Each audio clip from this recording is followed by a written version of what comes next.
तो मेरा सफर अच्छा कटेगा। बेटा नाम तो लो, मैं तुरंत दे दूंगी, माँ ने कहा। वह जो सामने आम के पेड़ पर आईना लटक रहा है वह मुझे दे दीजिए, अर्जुन ने कहा। बड़ी सी सादी चीज मांगते हो, अजीब पसंद है तुम्हारी, माँ ने कहा। क्या करूं, यह साधा सा आईना ही मेरे काम आएगा, अर्जुन ने जवाब दिया। अच्छा बेटा, माँ ने इतना कहा और आईना उतारकर अर्जुन को दे दिया। सांप और उसकी माँ से इजाजत लेकर अर्जुन फिर अपने सफर पर निकल पड़ा। चलते चलते उसे अचानक ख्याल आया कि सांप ने अपनी माँ से मुझे आईना क्यों दिलवाया। जरूर कुछ तो मकसद होगा। यह सोचकर उसने जेब से आईना निकाला, उसकी पीठ को अच्छी तरह देखा, फिर उलट पुलट कर उसमें अपना चेहरा देखने लगा। लेकिन आईने में उसे अपने चेहरे के बजाय एक परी नजर आई। उस परी ने बड़े अदब से झुककर उससे कहा, क्या हुक्म है राजकुमार। इस अजीब घटना ने अर्जुन के होश उड़ा दिए। वह 1 मिनट तक खड़ा रहा। हैरानी में उसके मुंह से बात नहीं निकल रही थी। बहुत देर बाद वह समझा कि परी उससे हुक्म देने के लिए कह रही है। उस वक्त अर्जुन को जोर की भूख लगी थी। मुझे भूख लगी है, कुछ खाने को चाहिए, उसने कहा। मुंह से शब्द निकलना था कि अर्जुन के सामने एक दस्तरखान बिछ गया, जिस पर तरह तरह के खाने रखे थे। परी गायब हो गई। खाना इतना स्वादिष्ट था कि बेचारा अर्जुन सोच भी नहीं सकता था।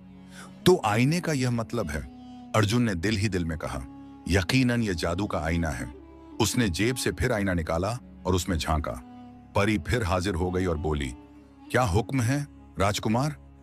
अब बेचारे अर्जुन को कुछ नहीं सूझ रहा था कि क्या मांगे। अचानक उसे ख्याल आया कि उसकी देखभाल राजकुमार की तरह हो रही है। राजकुमार के लिए महल भी तो होना चाहिए। उसने जोर से कहा, मेरा महल कहाँ है। पलक झपकते ही वह एक शानदार महल के मुख्य दरवाजे पर खड़ा था। वह राजाओं की तरह चलता हुआ और महल की सजावट देखता हुआ अंदर गया। बड़े बड़े कमरों में कीमती कालीन बिछे थे। दरवाजों पर भारी पर्दे लटक रहे थे। अर्जुन आईने की करामात देख देख कर हैरान हो रहा था।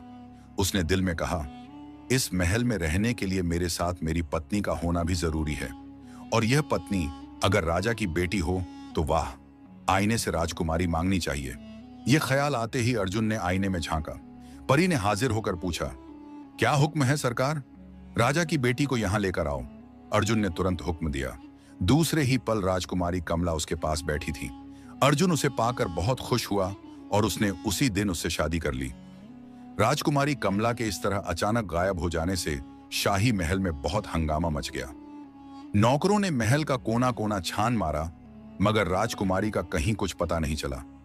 आखिर राजा ने हुक्म दिया कि पूरे देश में ऐलान करा दिया जाए कि जो शख्स राजकुमारी को ढूंढेगा उसे मुंह मांगा इनाम